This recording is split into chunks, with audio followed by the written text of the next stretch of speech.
Welcome to update master. একটি গুরুত্বপূর্ণ ভিডিওতে সকলকে স্বাগত জানাই। প্রাইমারি টেট 2014 ওএমআর মামলা যে সিঙ্গেল বেঞ্চের রায় সেটাকে চ্যালেঞ্জ করে ডিভিশন বেঞ্চে গেছে অনেক শিক্ষক, এবং সেক্ষেত্রে সেই মামলার শুনানি আজকে হতে চলেছে। আমরা কেস ডিটেল সহকারে পুরো ব্যাপারটা আপনাদের জানাবো, কত নম্বর সিরিয়াল আছে, কোন কোন বিচারপতি ডিভিশন বেঞ্চে আছে।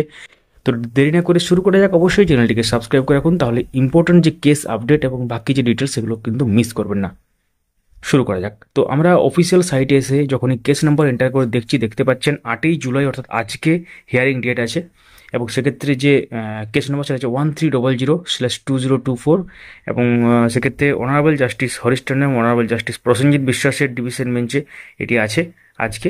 তো আমরা কজ লিস্টে একটু চলে যাই এবং পুরো ব্যাপারটা আপনাদের সাথে শেয়ার করি। আমরা কজ লিস্টে চলে এসেছি। আজকের ডেলি কজ দেখতে পাচ্ছেন 8ই জুলাই, court number 8, division bench, honourable justice Harish Tandon, honourable justice Prasenjit Biswas. 10:30 থেকে কোর্ট বসছে।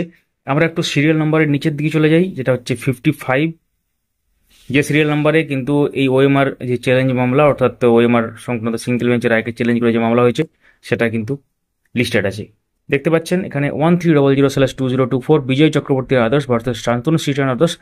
আর এক্ষেত্রে পুরো ব্যাপারটা কিন্তু 55 নাম্বার আছে, অর্থাৎ ডেলি কজ লিস্টে 55 নাম্বার। এখন আগের কেসগুলো যদি ঠিকঠাকভাবে শুনানি না হয় বা কোনো কারণে স্কিপ হয়ে যায়, তাহলে কিন্তু এটার চরম সম্ভাবনা আছে আজকে শুনানি হওয়ার। তো এখন দেখার বিষয় যে কী হতে চলেছে।